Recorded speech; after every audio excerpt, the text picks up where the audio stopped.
इसको part convince बोल के कर सकते। पूरा प्रॉपर्टी जो है पार्ट कन्वेंस कानून के हिसाब से कर सकते। साहब ने बराबर बोला, जितना प्रोपोर्शनेट एरिया है उतना आपको मिल जाएगा, कानून के हिसाब से हो सकता है। इस केस में मान लीजिए आपके टोटल 10 सवाल एडिशनल होगा तो ड्यूरिंग लंच भी हम लोग आपके साथ ही लंच करेंगे, तो हम तो जो भी स्पेसिफिक सवाल है स्पेसिफिक सोसाइटी उसको जनरलाइज करके आंसर दे रहे हैं।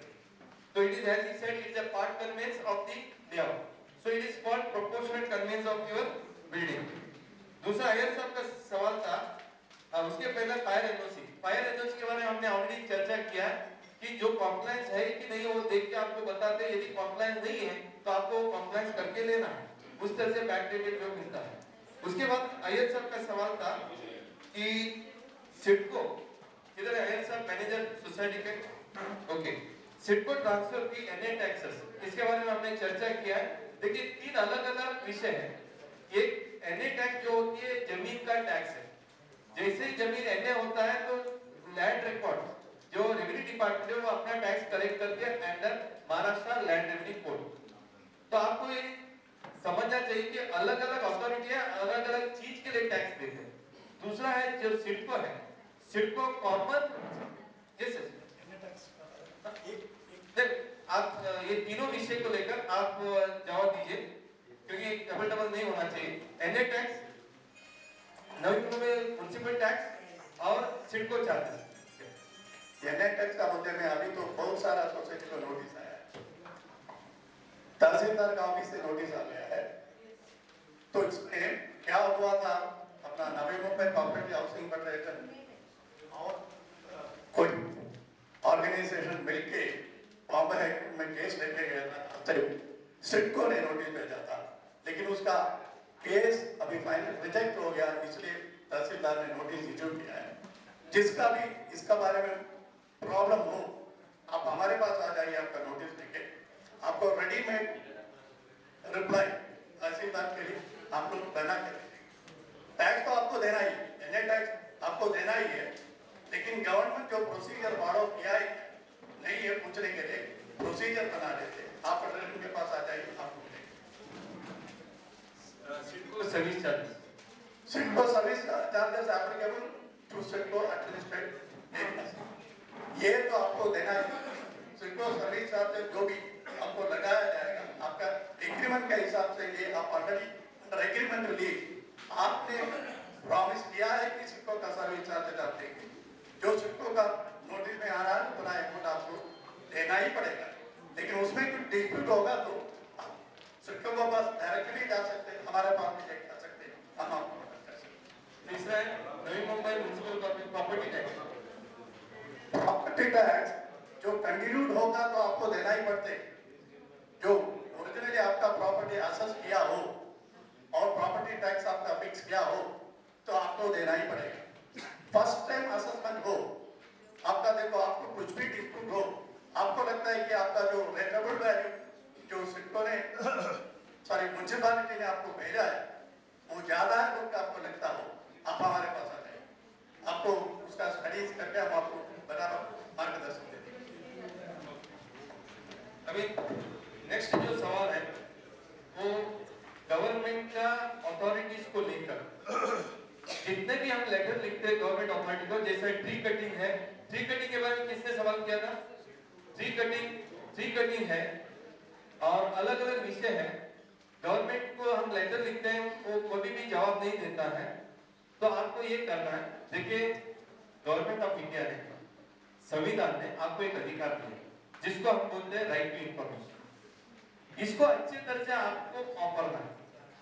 जो गवर्नमेंट अधिकारी है वो आपका सर्वेंट है, इसके लिए उसको पब्लिक सर्वेंट बताया जाता है, पब्लिक सर्विस करते हैं। तो आपका दिया हुआ टैक्स का अमाउंट से उनको पगार दिया जाता है, इसके लिए आपको पूरा अधिकार है उनका जो भी काम है वो करके लेने का। तो पहला है ट्री कटिंग का या कोई भी कॉम्प्लेक्स का रिडर्सल नहीं होता है, आप आरटीआई डालिए। ये आरटीआई ऐसे एक प्रावधान है जो president of India, prime minister of India, CM और एमएलए एमपी को जो अधिकार दिया है वो अधिकार आप नागरिक को दिया है। दुर्भाग्य ये है आप और हम इस अधिकार को ऑफर नहीं रहा है, या कैसा ऑफर है वो मालूम नहीं। अधिकार में ऐसा बताया गया 10 रुपए का कोड फी डाल के आप कोई भी इंफॉर्मेशन जो राष्ट्रपति पूछ सकता है वो आप नागरिक पूछ सकता है और आपको 1 महीने के अंदर उसका रिप्लाई आपको देना ही है। यदि आप उस रिप्लाई से खुश नहीं है तो आप अपील फाइल करिए जिसको 20 रुपए का कोड फी लगता है। और इसका फॉर्म सिंपल है, 1 शीट फाइल है, 1 शीट फॉर्म है, 6 से 7 डिटेल आपको देना है। आपका नाम क्या है, आपका एड्रेस क्या है, आपको इंफॉर्मेशन पोस्ट से चाहिए या इन पर्सन चाहिए या क्या चाहिए। और वो जो अपील आप करते हो वो 45 डेज के अंदर आपका और पब्लिक इंफॉर्मेशन ऑफिसर का दोनों का हियरिंग होके आपको 45 डेज के अंदर राइटिंग में ऑर्डर मिलता है विद स्पीकिंग ऑर्डर। यदि कोई इंफॉर्मेशन सही नहीं मिलता है 25,000 तक जुर्माना है उस ऑफिसर को और उसका सर्विस रिकॉर्ड खराब होगा। इसके लिए राइट टू इंफॉर्मेशन आप प्रॉपर्ली को देखिए। और राइट टू इंफॉर्मेशन में आपको क्या करना है, जिन्होंने ट्री कटिंग के बारे में बताया, किसी ने बताया कि मेरा सोसाइटी का कन्वेंस के बारे में, स्टैट्यूटरी के बारे में, कोई भी गवर्नमेंट का अधिकारी के मतलब काम नहीं होता है। आपको सिंपल करना है, 10 रुपए कोड फी डालना है और आपको ये पूछना है कि हम आपका ऑफिस में ये दिन में आना चाहते हैं, आपका ये फाइल हम इंस्पेक्ट करना चाहते हैं। जो इंस्पेक्टर को एक अधिकार है वही अधिकार आप नागरिक को है। आप जाके उधर बोलना है 6 महीने में गया, 6 महीने में ट्री कटिंग के लिए कितना कितना एप्लीकेशन आया, कौन सा रजिस्टर आपने मेंटेन किया, वो सब और उसके ऊपर क्या कार्रवाई किया, ये सब मुझे इंस्पेक्शन करना है, ये तारीख को ये टाइम। 10 रुपए कोड फी डालिए, आपको उनको फाइल दिखाना ही होगा। और जब आप उधर जाओगे तो वो पहला आपको चाय पानी को देगी, ऊपर से आपको बोलेगी कि भाई साहब आपका काम क्या है, ये हमारा क्यों आप दूसरा सब चीज देख रहे हो, आपका क्या काम है। आप बोलेंगे कि मेरा ये काम है तो बोलेंगे वो काम हो जाएगा, आप इंस्पेक्शन मत करिए, आप करेंगे। तो ये जो है बहुत सारा सोसाइटी को मैंने बताया, बिलीव मी, जिधर जिधर उन्होंने आरटीआई में इंस्पेक्शन ऑफ दी फाइल्स मांगा है, कई जगह में प्रॉपर्टी कार्ड ट्रांसफर नहीं हुआ है, 1-1 साल हो गया। मैंने बोला कि उनको बोलो 1 साल में कितना प्रॉपर्टी कार्ड का ट्रांसफर के लिए एप्लीकेशन आया, उसका कौन सा रजिस्टर है, वो पूरा फाइल मुझे देखना है, ये तारीखों में आ रहा। तो इमीडिएटली वो फाइल को निकाल के उनको रखना ही है। यदि वो आपको अलाउ नहीं करता है, इमीडिएटली आप कंप्लेंट भी कर सकते हो और उसके ऊपर अपील भी फाइल कर सकते हो। लेकिन कई लोग बोलते हैं साहब हमें टाइम नहीं। भाई साहब काम किसका होना है, काम आपका होना है या हमारा होना है, काम आपका है, चीज आपका है, उनसे करके लेना है। तो इसके लिए थोड़ा सा वक्त आपको निकालना होगा। यदि नहीं है आप प्रोफेशनल को अपॉइंट कर सकते हैं। कई बार सोसाइटी का ऑफिस पर ये बोलते हैं कि हम कितना काम करेंगे, ठीक है आप ऑफिस पर रिपोर्ट करिए। इसके लिए नवी मुंबई हाउसिंग फेडरेशन ने क्या किया है, आपको एक मैनेजर का ट्रेनिंग किया। अभी तक मुझे लगता है 6 से 7 बैच, 9 बैच उन्होंने किया, हर बैच में 40 से 50 सोसाइटी का जो है मैनेजर को ट्रेनिंग करते हैं। वो मैनेजर को ट्रेनिंग करने से क्या होता है, देखिए आपका भी सोसाइटी मैनेजर का अपॉइंट करिए, क्योंकि हर मान लीजिए मैनेजर को 5,000 देना है, 50,000 का 50 मेंबर का सोसाइटी, 100 रुपए हर एक मेंबर में जाएगा। वो मैनेजर भी आरटीआई डाल सकता है, आपको फॉलो अप कर सकता है, बाकी कुछ कर सकते हैं। मैं इतना ही बताऊंगा कि आप इसका फायदा लीजिए। जो नारायण भार्गव साहब है, उन्होंने उस मैनेजर कोर्स के लिए जो जगह चाहिए वो भी उन्होंने मुफ्त में देने का सुविधा किया। अभी तक 9 बैच में भी उन्होंने, उनको जोरदार तालियों से स्वागत करिए। तो जरा पीपल को हेल्प टू, प्रॉब्लम क्या है, we are not ready to take the help. And दूसरा हो सकता है, अभी देखिए इन्होंने कितने 7,000 सोसाइटी नवी मुंबई में, इतना प्रयास करने के बाद सिर्फ 20 सोसाइटी इधर आए हैं, 20 सोसाइटी का ही पदाधिकारी आए। मतलब हम तो 20 लोगों को अभिनंदन करते हैं, आप बहुत इंटरेस्टेड लोग हैं, इसके लिए आपको भी हम शुक्रिया करते हैं। यस, मेरा काम प्रभु साहब ने कर दिया। मैं थैंक्स करना चाहिए था भार्गव साहब को।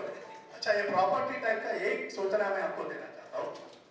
आप पढ़ा होगा आज टाइम्स ऑफ इंडिया में कमिश्नर ने नोटिस दिया है, जिसका जिसका प्रॉपर्टी टैक्स का डिस्प्यूट हो तो 3 तारीख के अंदर आपका वार्ड ऑफिस में जाके कंप्लेंट करें।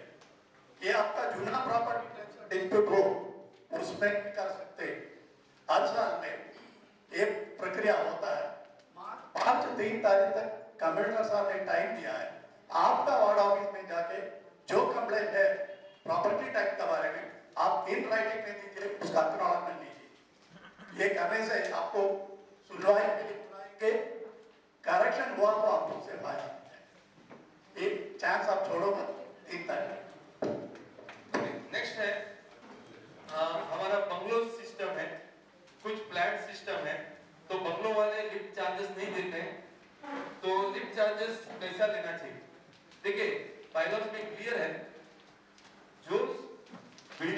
लगाया है, उस बिल्डिंग में भले शॉप भी है, उनसे आपको लिफ्ट चार्जेस देना है, इक्वली देना है। तो इवन शॉप ओनर साइड को भी उनसे देना है। लेकिन जिधर लिफ्ट ही नहीं है तो उधर से आपको लिफ्ट चार्जेस नहीं दे सकते। बाकी का स्क्वायर फुट में लेना चाहिए या इक्वली लेना चाहिए, शोक कुमार जी जरा गाइड करिए, ले भी आप चार्जेस कैसे होना चाहिए और उसको सप्लीमेंट चाहिए तो मैं बाद में करूंगा। प्रभु जी सोसाइटी चार्जेस, हाँ जो सोसाइटी चार्जेस जो है कोई आइटम एरिया के हिसाब से होते, कोई आइटम इक्वल होते, कोई आइटम आपका सर्वसाधारण सभा में फैसला करना चाहिए। इसमें जो आपका सोसाइटी का सर्विस चार्जेस है जो है वो आप सबको इक्वल देना पड़ता है। लिफ्ट मेंटेनेंस चार्जेस जो है इक्वली देना पड़ता है। जो रिपेयर्स मेंटेनेंस जो है, सिंकिंग फंड है, बिल्डिंग का इंश्योरेंस है, ये सब चीजें आपको एरिया के हिसाब से देना पड़ता है। पार्किंग चार्जेस और दूसरा जो नॉन ऑक्यूपेंसी चार्जेस एक्सेट्रा जो होते वो जनरल सर्वसाधारण सभा में जितना अमाउंट फैसला किया वो हिसाब से देना पड़ता है। जो फिक्स्ड जो लिमिटेशन होते हैं लाइक ट्रांसफर प्रीमियम मैक्सिमम 25,000, लेकिन सर्वसाधारण सभा में पास करके होना चाहिए। तो आप इसमें बहुत सारा आइटम है, मैं इन शॉर्ट आपको बता सर लिफ्ट मॉडर्नाइजेशन के लिए किस तरीके से लिया जाए ये थोड़ा लिफ्ट का जो मॉडर्नाइजेशन है, जो सोसाइटी जो बिल्डिंग में वो लिफ्ट डाला जा रहा है सबसे इक्वली लेना, इक्वली ठीक है। और इसको लिफ्ट को रिप्लेस भी करना है वो इक्वली लेना है। यदि शॉप ओनर्स भी है उनके साथ भी आपको लेना है, उस बिल्डिंग में वो भले लिफ्ट यूज करते हैं कि नहीं करते। उसके बाद आपका सवाल था अलग अलग टाइप का एनओसी सोसाइटी कई बार नहीं देती है और बार एंड रेस्टोरेंट के लिए भी हम मना करना चाहते हैं, तो आप उसके ऊपर राय करें। सोसाइटी जो एनओसी देना चाहिए, अभी देखिए बारे पर देना आप देना चाहते हैं, सोसाइटी एनओसी देखता था, अभी एनओसी का जरूरत नहीं पड़ता, नोटिस ही देना पड़ता। जो मकान देना है पहले एनओसी का जरूरत था, अभी नोटिस ही देना पड़ता है।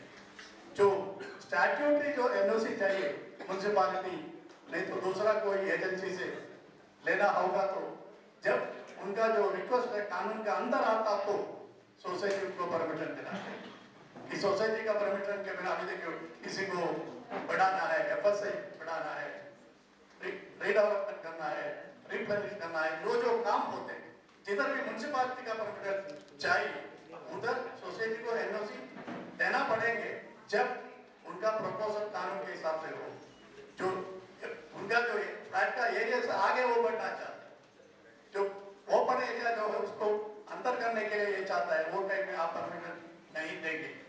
जो अलाउड जो एरिया है आपका एग्रीमेंट के हिसाब से, अप्रूव प्लान के हिसाब से, उसके लिए सोसाइटी को एनओसी देना है। तो 1 जनवरी 2017 को गवर्नमेंट ऑफ महाराष्ट्र ने कमिश्नर साहब ने एक सर्कुलर निकाला है, उसमें क्लियर लिखा है जो सोसाइटी के लिए जो भी एनओसी मांगती है कोई भी मेंबर, तो चेयरमैन या सेक्रेटरी 7 दिन के अंदर वो देना चाहिए। यदि नहीं देता है तो वो पर्टिकुलर मेंबर रजिस्ट्रार के पास जा सकता है, मॉर्गेज के लिए हो, रिपेयरिंग के लिए हो, या कोई भी लीकेज रिपेयरिंग के लिए हो, या कोई भी एनओसी चाहिए, या पासपोर्ट के लिए हो, परचेज ऑफ फ्लैट हो, वो सब 7 दिन में अंदर देना चाहिए। मैनेजिंग कमेटी मीटिंग लेकर, या मीटिंग नहीं लिया है तो भी आपको देना है रिकॉर्ड देकर, और 7 दिन के बाद जो भी मैनेजिंग कमेटी होगा उसको रेटिफाई करना।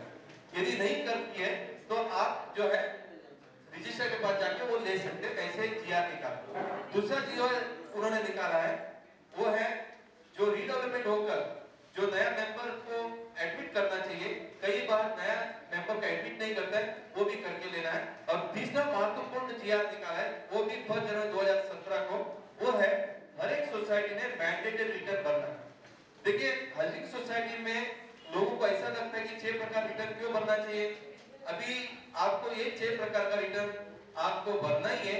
यदि नहीं बनता है तो कमिटी इसको रिस्पॉन्सिबल माना जाएगा, उस कमिटी को भी डिसमिस किया जाएगा। अभी 5 लेक्चर सीरीज जो हमारा 97 मतलब इस सेशन में हम रखते हैं अंडर सेक्शन 24A, वो किताब जो सोसाइटी ने रुपीज दिया है, उनको एक सेट 5 लेक्चर सीरीज का किताब कॉम्प्लीमेंट्री में दिया जा रहा है, और जिनको एक्स्ट्रा चाहिए वो पांचों किताब 100 रुपए में ले सकते हैं। और बहुत सारा 15-20 किताब जो मैंने लिखा है वो भी उधर अवेलेबल है, आप उसको जो चाहिए वो खरीद सकते हैं। लेकिन ये जो नोट्स है, हम आपसे रिक्वेस्ट है, जो सोसाइटी ने 2013 रुपया भरा है आज का ट्रेनिंग का, उनको तो ये कॉम्प्लीमेंट में दिया जा रहा है as a notes of the today's session, और ये इंग्लिश में और मराठी में दिया। जो सवाल आपका था पूरा पीपीटी, जो पांचों लेक्चर का पीपीटी जो आज दिखाने वाले थे, वो पीपीटी हमने राइट में दिया। आपसे हमारा विनती है कि इसको जेरॉक्स करिए और अपना जो मेंबर्स है उनको सर्कुलेट, क्योंकि आखिर में ये जो भी जानकारी है मेंबर तक पहुंचना चाहिए, आपका कर्मचारी तक पहुंचना चाहिए। तो इसलिए इसका जेरॉक्स करके आप सबको डिस्ट्रीब्यूट करिए, इतना ही मेरा रिक्वेस्ट है। और इसको लेकर कोई सवाल है आप कर सकते हैं। और नेक्स्ट जो है, आपने सबने अपना अपना मोबाइल नंबर दिया होगा, आप लोग व्हाट्सएप में है, बहुत सारे लोग व्हाट्सएप में, तो हमने नवी मुंबई के लिए एक व्हाट्सएप ग्रुप तैयार किया है। उस व्हाट्सएप ग्रुप में आपका एडमिट, मतलब हम एडमिट कर लेंगे, और जो एडमिट करना चाहते हैं उनका नंबर दे दीजिए, ताकि हम क्या करेंगे, जो भी सवाल है वो व्हाट्सएप में डालिए। हर एक व्हाट्सएप ग्रुप में 3 से 4 एक्सपर्ट्स हैं, जैसे सोम कुमार जी है, चंद्रकांत जी है, मैं हूँ, और हम लोग उसका सवाल का जवाब अगला 24 आवर्स के अंदर आपको देते हैं, ताकि वो इजी होगा। आपको सुनकर आश्चर्य होगा, हमारे पास 600 व्हाट्सएप ग्रुप है। कितना? महाराष्ट्र में 600 व्हाट्सएप ग्रुप मैनेज कर रहे हैं आपका महाराष्ट्र का अलग अलग एरिया का। और आपको सुन के आश्चर्य होगा, कोई भी ग्रुप में एक सवाल पूछते हैं, उस सवाल का जैसे ही जवाब आया 600 ग्रुप में हम सर्कुलेट करते हैं। इसका मतलब क्या हुआ? इसका मतलब ये हुआ, जो भी आप सवाल, ये मेंबर होगा या कमिटी मेंबर होगा, ऑफिस बेयर होगा, वो जो भी सवाल करता है, हमको वो सवाल क्या है मालूम नहीं है, सवाल करने वाला कौन है मालूम नहीं है, किसके लिए करते हैं वो भी मालूम नहीं, लेकिन बायलॉज के हिसाब से, कायदे के हिसाब से उसको रिप्लाई दिया जाता है इम्पार्शियल, कोई भी चार्जेस नहीं लगता है। उससे क्या होता है कि ये आपने सवाल पूछा 600 ग्रुप में, हर ग्रुप में कम से कम 100 लोग, तो आप समझ सकते हैं 600 ग्रुप मतलब 6 लाख लोगों को वो जानकारी चले जाती है। तो इस तरह का एक प्रावधान है। और उसके बाद आपको पता है, ये ग्रुप में आया तो लोग क्या करते हैं, अलग अलग ग्रुप में फॉरवर्ड भी करते हैं, जिसको अच्छा लगा, because people we request them please share it with others. So ये सोशल मीडिया का बेनिफिट है, हमारा वेबसाइट है, उसमें भी आप जाके ये देख सकते हैं, तो सवाल भी आप कर सकते हो। तो इसको लेकर पढ़ने के बाद कोई सवाल है आप डाल दीजिए, और आप भी अपना ग्रुप में किसी को ऐड करना चाहते हैं, आप प्लीज उस ग्रुप में बता दीजिए, तो हम डाल देंगे। नेक्स्ट सवाल है, क्या एनओसी में आपके सोसाइटी के पास एनओसी पासपोर्ट के लिए आता है, हाँ, मेंबर्स के ड्यूज है, हाँ, तो सोसाइटी क्या करे? मतलब देखिए ड्यूज उनको देना है, लेकिन इसका मतलब ये नहीं कोई भी कारण से वो ड्यूज नहीं दे रहा है, आप 101 का प्रक्रिया कर सकते हैं, लेकिन उस आदमी को जो जरूरी है वो आप रोकना नहीं चाहिए। अल्टीमेटली उसका करोड़ों का फ्लैट है, लाखों का फ्लैट है, वो आपका मेंबर है, उसको आप सम्मान करिए। कोई भी आदमी गलत काम कर रहा है, इसका आप भी गलत काम मत करिए। एज एन ऑफिस बेरर आपका काम आप करिए, और उसका काम नहीं करते, कानूनी तौर से उनका रिकवरी करना है वो करिए। लेकिन मेंबर ये नहीं दे रहा है, इसके वो सुविधा नहीं दे रहा है, ये सुविधा देना है, ये मुझे लगता है कि ये गलत होगा। Yes sir. ड्यूज के लिए सर्विसेज बंद नहीं कर सकते, ड्यूज आप ले सकते हैं, आपने क्लियरली बताया, सोसाइटी का सर्विसेज ड्यूज के लिए बंद नहीं कर सकते।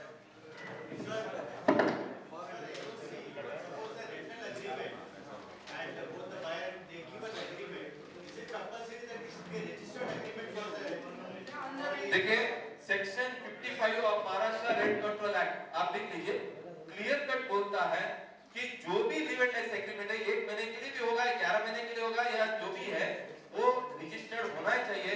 यदि नहीं होता है, जिसका नुकसान किसको है, वो फ्लैट नहीं, गवर्नमेंट को तो छोड़ दीजिए, गवर्नमेंट को बाद में, उसको गवर्नमेंट को कितना मिलता है, 0.25% ऑफ द एवरेज रेंट का उनको स्टैट्यूटरी मिलता है, वो कुछ अमाउंट बड़ी नहीं है, और रजिस्ट्रेशन फी मिलता है 1000 रुपया, वो बड़ी अमाउंट नहीं है गवर्नमेंट को।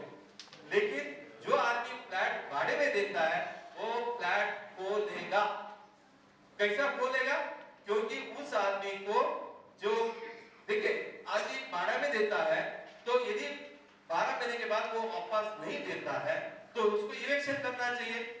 इवेक्शन करने के लिए यदि आपके पास रेंटल एग्रीमेंट होता है और रजिस्टर्ड किया होता है, आप कॉम्पिटेंट अथॉरिटी नियुक्ति किया है, वो कॉम्पिटेंट अथॉरिटी 3 महीने से लेकर 6 महीने के अंदर आपका फ्लैट पुलिस प्रोटेक्शन से आपको अपना फ्लैट मिल जाता है। लेकिन आप यदि लिव-इन लाइसेंस नहीं करते हो तो फिर वो मैटर जाता है सिविल कोर्ट में, अगला 25 साल वो प्रॉपर्टी डिस्प्यूट में रहेगा और 25 साल आपको भाड़ा भी नहीं मिलेगा, कुछ भी नहीं मिलेगा।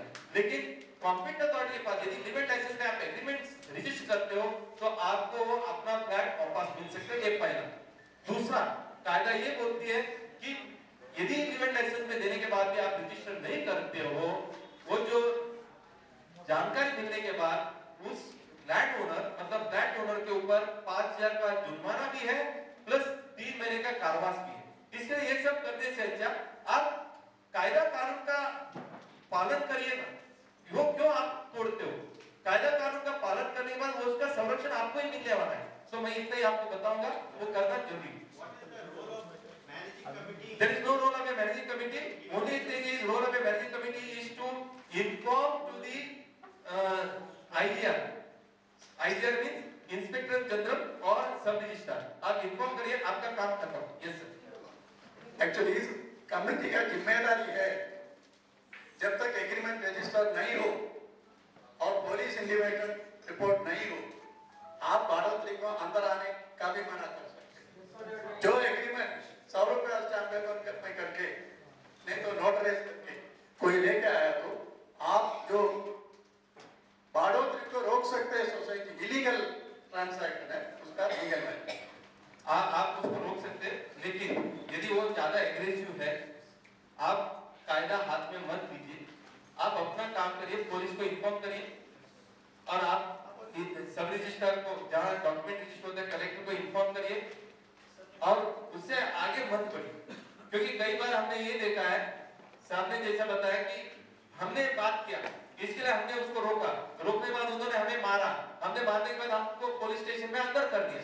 हम तो सोसाइटी का ये करने को जा रहे हैं लेकिन हमें अंदर डाले। ऐसा बहुत सारा चेयरमैन सेक्रेटरी का भी हमें तकरार है, क्योंकि कई बार चेयरमैन सेक्रेटरी कायदा हाथ में लेने का प्रयास करते हैं। आप इतना दादागिरी करने का जरूरी नहीं है, आप उनको बताइए आपका टेरेस को हम अंदर आने को नहीं देंगे, जब जब आएगा तो जिम्मेदारी मेंबर का होगा, आप पुलिस को बुला के लेके उसको कर सकते हैं।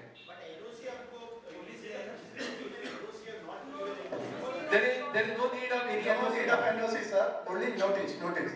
Only intimation.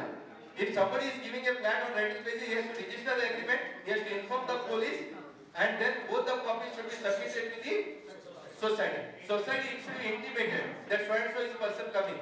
Thereafter you can charge 10% of the non-occupancy charges from those people. That's it. But don't take the law in your hand. Please, many of the societies, chairmen, secretaries are so as if they are the landowners. They are also equally owners of the flat. Let us respect those people and ask them to do it properly and you do your documentation. That's it. Sir, was it applied to the shop? Absolutely. Very well. Shop is also flat as per the bylaws. इसका एक और advantage भी है, देखिए जब agreement register करोगे, Okay, sir, आपके लिए सवाल है। एग्रीमेंट रजिस्टर करोगे, actually as per the law society is the owner in a present cooperative society. Member has got basically occupancy right. In case the tenant does not vacate, society can join the case along with them. Okay, next another. See, already 2 o'clock we were supposed to close. We are 2:50. Maybe I will take another 5 to 7 minutes. Yeah. हमारा जो आज का programme 2 बजे का है, फिर भी आप लोगों के रिक्वेस्ट बेसिस पे और 15 मिनट हम मैक्सिमम देते हैं, 15 मिनट पे हम उसको फाइंड अप करते हैं।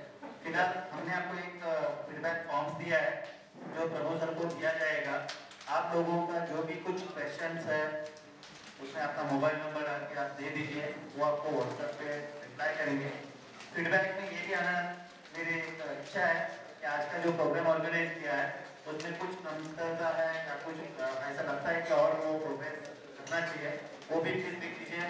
तो नेक्स्ट जो भी मैं प्लान करूँगा वो प्रोग्राम बड़ा रहेगा, विष्णुदत्त भावे या आखिरी पूरे हॉल में रहेगा, उसके हिसाब से मैं वो टाइप का प्रोग्राम ऑर्गेनाइजेशन करूँगा। तो आपके सुझाव भी उसमें आप Okay, next सवाल है, इलीगल कंस्ट्रक्शन बिल्डिंग में होता है बायलॉज में क्या चार्जेस लगा सकते हैं और आपका क्या राय है? इलीगल कंस्ट्रक्शन किया तो बायलॉज में आपको बायलॉ नंबर 169 ये उधर प्रोविजन दिया है कि सोसाइटी उनसे 5 टाइम्स सोसाइटी चार्जेस ले सकते हैं। इसमें एक ही बात आपको देखना है, जिसका आप चुना पहला फॉलो करता हो उधर ये प्रोविजन नहीं है। इसलिए सबसे विनती है पहला 2014 मॉडल पहला आप अडॉप्ट करो, उसके बाद आप प्रोस्पेक्ट पहले का भी ले सकते हैं, इतना नहीं है प्रोस्पेक्टिव रिट्रोस्पेक्ट पहले का भी जो व्यूज है उसमें से कंस्ट्रक्शन एनक्रोचमेंट ये दोनों पे मेरा आपसे विनती है कि जहां जहां इलीगल कंस्ट्रक्शन हुआ है आप सिडको या नवी मुंबई म्युनिसिपल कॉर्पोरेशन उसका रिपोर्ट करिए और सुनिए, वो कुछ नहीं करता है, इसके लिए आपको राइट टू इंफॉर्मेशन दिया। सर ऐसा है, आप जो बोल रहे हैं ना कुछ नहीं होता है, मैं आपको आपका ही मामला में आप मुझे बताइए अगला 6 महीने के अंदर वो कार्रवाई नहीं होता है तो मुझे बताइए आपको क्या करना चाहिए कि जैसे ही आपने कंप्लेंट डाला 15 दिन के अंदर कोई कार्रवाई नहीं होता है, राइट इन्फॉर्मेशन डालिए। उसके बाद राइट इन्फॉर्मेशन एक बार नहीं, आपका जितने भी कमेटी वाला है 4-5 लोग राइट इन्फॉर्मेशन डालिए और राइट इन्फॉर्मेशन में आपको मैंने बताया कि प्रॉब्लम क्या है, आप उधर इंस्पेक्शन लीजिए। आप बोलिए कि अगला 6 महीने में कितना कितना कंप्लेंट्स आया इलीगल कंस्ट्रक्शन लेकर, उसके ऊपर क्या कार्रवाई किया वो फाइल मुझे देखना है। जैसे आपने ऐसे कितने लोगों ने किया है, नहीं किया, देखिए आपने किया उसका कोई रिजल्ट आया? हाँ, अब देखिए क्या होता है, आपको आप क्या समझते हैं, मैंने कंप्लेंट डाला उसके ऊपर कार्रवाई होना चाहिए, आप घर में बैठे बैठे नहीं हो, उसके लिए राइट टू इंफॉर्मेशन दिया, उसको ऑफरिए, उसको ऑफरने के बाद भी नहीं होता है, उसके ऊपर अपील होता है। आप बोलेंगे ये सब क्यों करना चाहिए? भाई साहब आपको काम करके लेना है, आप उधर बैठ के कुछ नहीं होता, ऐसा नहीं है। मैं आपको बताऊं, मतलब मेरा ये नहीं करना चाहिए, जो भी काम लेते हैं आप उसको ढंग से और अच्छे एडवाइस देकर आप उसको करते, उसका रिजल्ट है। और आपको एक मैं बताऊं उदाहरण, आपको एक उदाहरण ही देता हूं तो आपको समझ में आएगा। तो एक सोसाइटी के सामने इलीगल कंस्ट्रक्शन हो रहा था, उन्होंने क्या किया, उन्होंने सिर्फ कंप्लेंट किया म्युनिसिपल कॉर्पोरेशन को, पुलिस स्टेशन को कंप्लेंट किया और उधर का नगर सेवक था उनको कंप्लेंट किया और उनको ये पता चला कि उधर का लोकल एमएलए का इन्फ्लुएंस से वो काम हो रहा है, इसके नगर सेवक भी कुछ कर नहीं रहे, बाकी का लोग भी कुछ नहीं कर रहे। तो मैंने कहा बहुत अच्छा है, उसके अंदर 15 दिन के अंदर मैंने बोला आरटीआई डालो और आरटीआई का जवाब आने के पहले ये जितने भी आपने कंप्लेंट्स किया और आरटीआई डाला है उसका फोटोकॉपी करके व्हाट्सएप में, ईमेल में, क्योंकि आप कोई गलत नहीं कर रहे, आपने व्हाट्सएप में और ईमेल में स्प्रेड कर और उन्होंने व्हाट्सएप में और ईमेल में स्प्रेड किया, इंटरनेट में डाल दिया, आप डिलीट करो, अगला दिन वो तोड़ा। अभी प्रॉब्लम क्या होता है, आप और हम सोशल मीडिया यूज नहीं करते, पत्रकारों को ये देना नहीं चाहते क्योंकि आपको लगता है कि मेरे ऊपर कुछ कार्रवाई होगा, लेकिन आप अपने आप में डर बैठेंगे तो कार्रवाई नहीं होगा। आप मत डरिए, आप जिस दिन डरोगे उस दिन आपको तकलीफ है। तो इसके लिए मेरा विनती है, आप ऐसा फेडरेशन को लिखिए, फेडरेशन वो व्हाट्सएप पे ईमेल में सब डालेंगे, कोई दिक्कत नहीं है, लेकिन आप फेडरेशन का यूज करिए। Yes sir. लेकिन आपने जो बोला सही है, म्युनिसिपैलिटी से एक्शन तुरंत नहीं होते। अभी जो हुआ, आपका कमिश्नर साहब बहुत कड़क आदमी है, स्ट्रिक्ट आदमी है, साथ में सब छोड़ दिया आपका, इसका अपना पत्रालय का भी हुआ कमिश्नर का वजह से। जो 169 जो प्रोविजन है ये भारी पड़ते, जो इलीगल कंस्ट्रक्शन करता हो, एनकरेजमेंट करता हो, उनको ये भारी पड़ते। 5 टाइम सोसाइटी चार्जेस बोले तो 10,000 12,000 होते महीने में, उसको भारी पड़ते, वो बंद करेंगे। लेकिन साहब ने जो बोला सही है, जिसके पास ताकत है कानून